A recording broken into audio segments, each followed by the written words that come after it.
Oh, hi. Hello, John Neal here.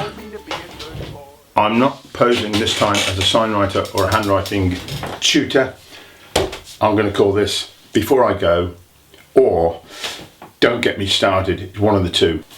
It's going to be some mindless ramblings about things which have occurred to me. I won't say annoyed me. In a sense, they've annoyed me. They've puzzled me. I just don't know what's going on. Let me just kick off with the best one I've found. There's so many. I've started to write them down.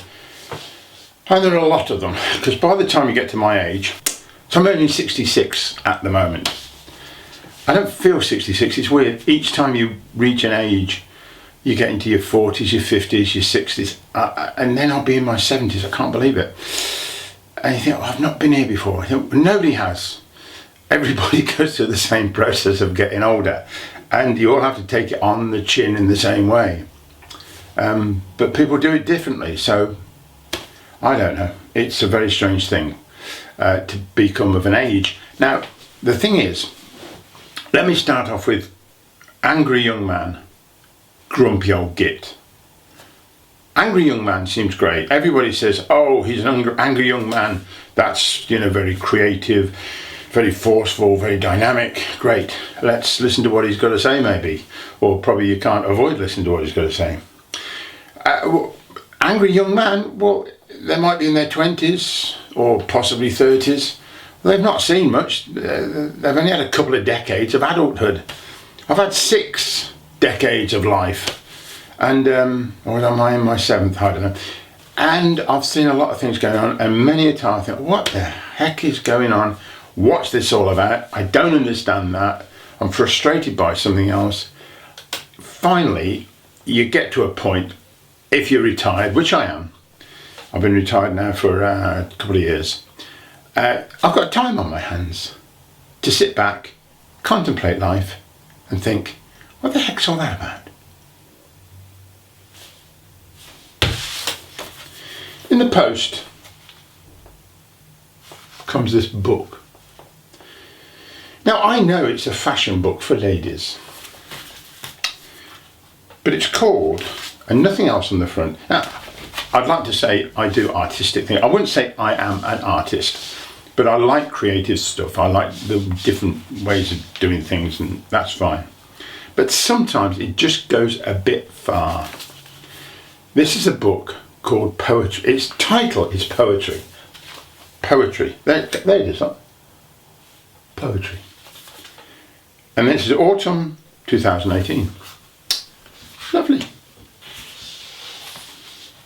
Inside the front page, picture of a lady, and some text. That's a book on poetry. Let's see. On the windswept dunes of the Danish coast, where soft sand and blue skies meet. Oh, poets always read in a certain way. I'm not even close to how ridiculously they do it. I'll start again. How do they do it? On the windswept dunes of the Danish coast, where soft sand and blue skies meet, we introduce our new autumn-winter collection, designed to take you from one season to the next, with elegant ease. Our passion for natural fabrics and refined craftsmanship resonates through the collection. Start out, it goes on. Oh, come on. So, that's not even a poem. So, first page. Well, it's a clothes magazine. Of course, nothing rhymes. It all ends with £99, £259, £139 for the clothes. And so it goes on. It's all very nice stuff. But it just, I think the word's pretentious. And it gets my goat a little bit. Don't get me started. Right, moving on.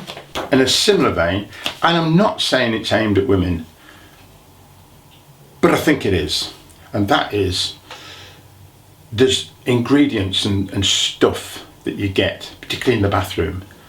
If I'm having a shower and I grab for the shampoo, there's a little line of bottles, not a huge number. My good lady wife hasn't got a huge number of them, but there's a line of, there's a conditioner, there's a shampoo for greasy hair, dry hair, long hair, short hair, I don't know what, all sorts.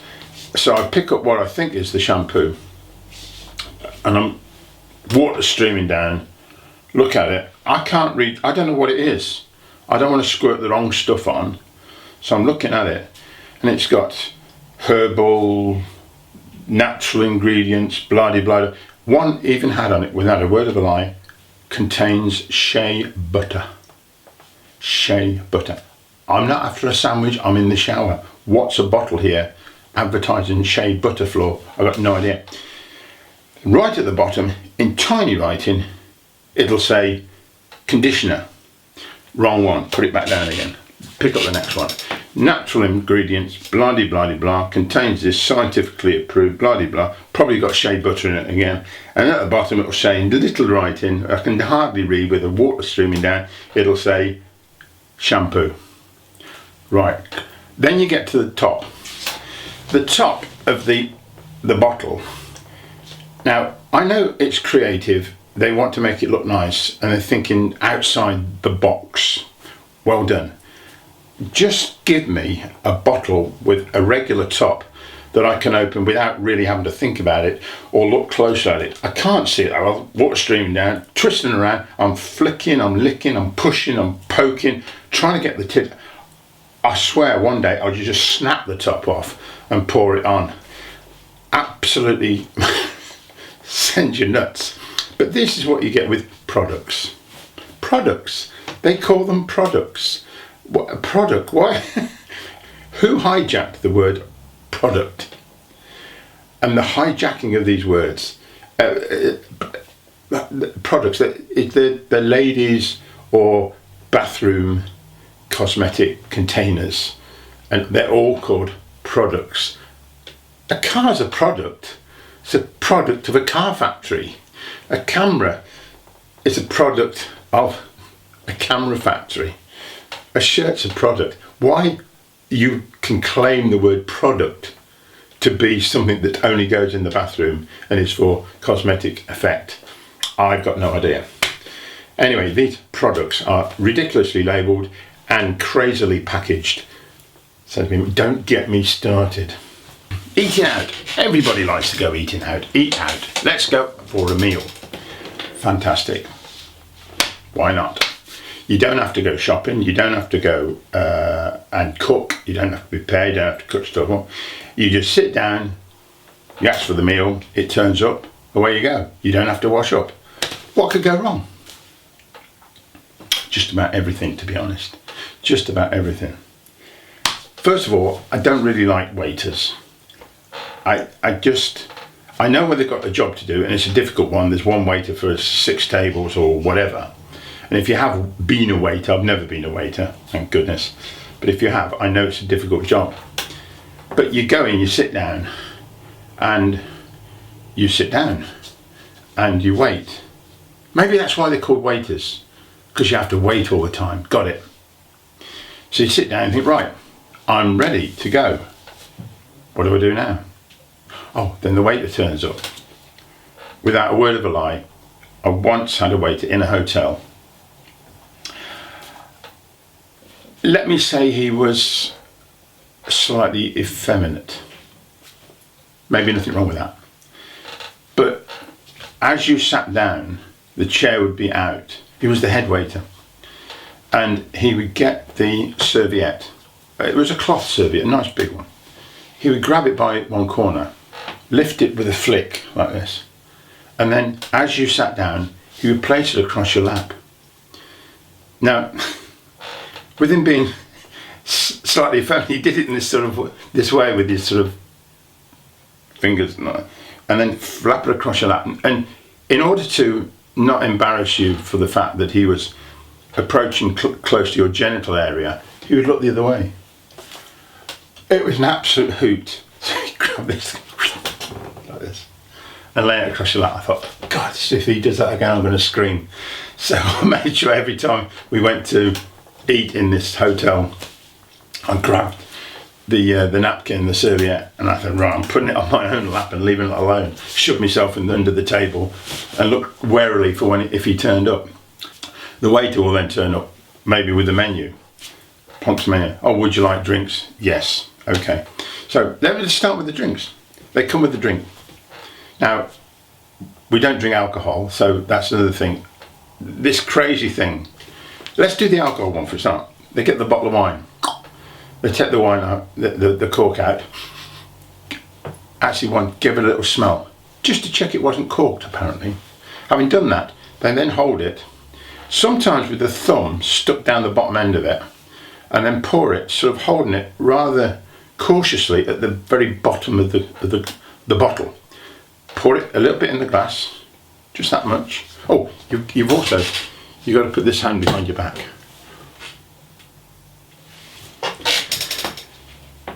The customer, the diner, then has to pick up the glass, and then in some sense of connoisseurness, you know what you're doing, swoosh it around. Now I know wines are beautiful, they will taste beautiful, they're very important, they're precious, but my goodness, they're so pretentious. Swooshes it around, sniffs it. So you look up to the waiter and say, yes, that's fine, thank you. He then pours a little bit more in, probably half a glass, no more, as if you're incapable of pouring wine into a glass. Now the same happened with, we had some fizzy water, that's all it was. He brought the fizzy water, opened the top, poured that much into my glass. I went, thanks for doing that. I was wondering what you're supposed to do with it. Well, you take the top off, you pour it in. Thank you very much. What's that all about? And not only that, one waiter, nice guy, but we were so far into the meal, the water had gone down a bit, there's still water in the bottle. He came by, he grabbed the bottle and started pouring it into I thought, hold on a minute, it's my water, you leave it alone. I'll say how much I want, whether I want it in the bottle or in the glass. You stop interfering. No, they have to be there, they have to justify their appearance. The funniest waiter experience I did ever see was in another place. We were out for a meal. It wasn't busy, so they sort of had to find themselves things to do. The meals, it was a gift. So we didn't go into this place because we were going to pay. We had a gift voucher, somebody paid for the meal. And it was one of those places where the meal was very small, which makes it, I think they think that means better. If you make it very small, and then you dot it round with various liquids of different colours. Invariably you stick a lump of parsley on the top, and it all looks a bit poncy, and if the plate is a bit weird as well, so much the better. Anyway, big plate, little meal. Big plate, little meal. Not only big plate, little meal, big tray, big plate, little meal. So when it turned up, it came out of the kitchen, we could see it for fine. Bloke come out with a tray this big with 2 meals on it. Big tray. And then another fella came with him, a second waiter, came to the table, put it on a table next to our table because it was all too much, these 2 little meals. Put the big tray on there. The second waiter then took the meal off the big tray in the big plate and put the small meal on the big plate in front of me, and then turned to the big tray to get the big plate and the small meal and put it in front of my lady wife. The both of them then sort of reverently bowed backwards. I don't know if they did, but if they didn't, they should have. Bowed backwards and disappeared off into the ether and left us with these great big plates with these little meals dotted about with swirls of liquid and gravy and stuff. And so yeah, I ate it in about 10 seconds. And that was it. Well, it wasn't the one. There were more courses than that, but it was slightly ridiculous. Oh, and then the other one is you're sitting at the table and you've got the meal. You know it's going to cost a lot of money. You sit there. For instance, we had, I have to say, it was fish and chips, but it was nice fish and chips. And they've always got a lot of adjectives around them all. Over-described food in menus. So you look at the menu and it's got this whole long list of stuff. This is just fish and chips. This is very close to what was in a place we were eating at. It was a little bit, it wasn't a chip shop, it was a proper restaurant, and they did this very nice fish and chips. And it tasted great, but this is how it comes out. This is the menu. Beer battered, fresh Whitby wild sea bass fillet with thrice cooked Norfolk chunky potatoes, home prepared succulent minted mushy peas. That's fish, chips and peas. So when it turns up, they bring it down, put it down, and then the waiter has to stand there. And not always, but they do. I have seen this happen, and this is hilarious. If it wasn't so crazy, they would put the dish in front of you, put it on the table, and then repeat what's on the menu. Here you are, sir. Who's for the beer battered fresh Whitby wild sea bass fillet with thrice cooked Norfolk chunky potatoes, home prepared succulent minted mushy peas. You, sir, thank you very much. By which time it's gone cold. Well, it hasn't actually. It's just wonderfully pretentious, and unless somebody tells them, they're going to carry on doing it. So you sit there, there's fish and chips and peas, which is costing about 25 quid. And I'm about to say, so hang on, I don't put salt on first, I put vinegar on first. If I've got chips, got to have vinegar. So there's no vinegar. So what do? The waiter's gone. I've got to have vinegar. Why haven't I got? So now there's some vinegar over there. I can see it. No, you can't get up and get it. That's what the waiter does. So I've now got to sit there looking at this over-described expensive meal and do nothing while I wait for the vinegar. I'm not eating anything without putting vinegar on it first and then the salt. You could put the vinegar on first because it wets everything down a bit, and then the salt sticks. If you put salt on straight away on dry chips, bounces off. It's no good. Vinegar first, salt later. This is a lesson in life I've learned. Many decades have been around. That's what you got to do. So you got to wait for him to come by, and then I don't know. They always say, "Well, I've served them. They can get on with it," and then they sort of don't bother you anymore. Anyway, so eventually we did get the vinegar. The vinegar comes in a bottle with a cap on the top. I'm not quite sure what this is all about. If you put one with a little hole in and you turn it upside down and shake it, it comes out dip, dip, dip, dip, dip. Fine. What's with the bottle and the sort of ground glass knob in the top? You pull it out, you either pour it and get half a pint of vinegar over everything, or you don't get anything.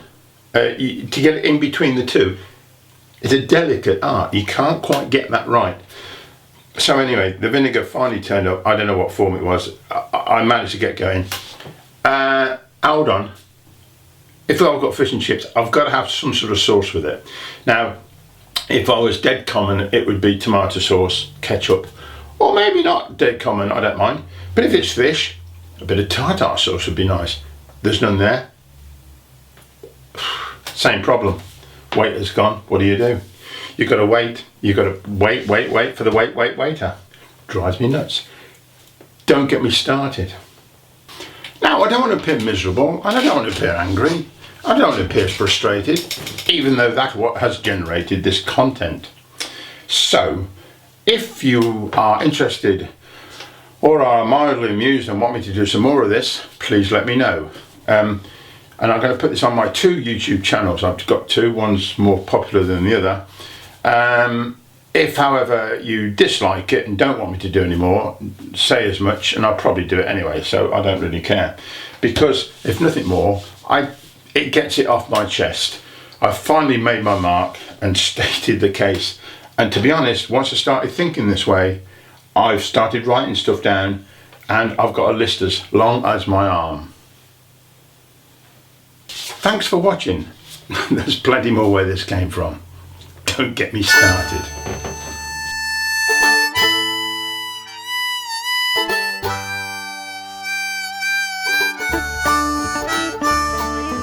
Mama always told me to be a good boy.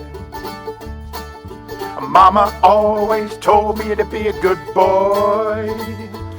She said, son, now don't you be a fool. Make sure that you go to school. Mama always told me to be a good boy.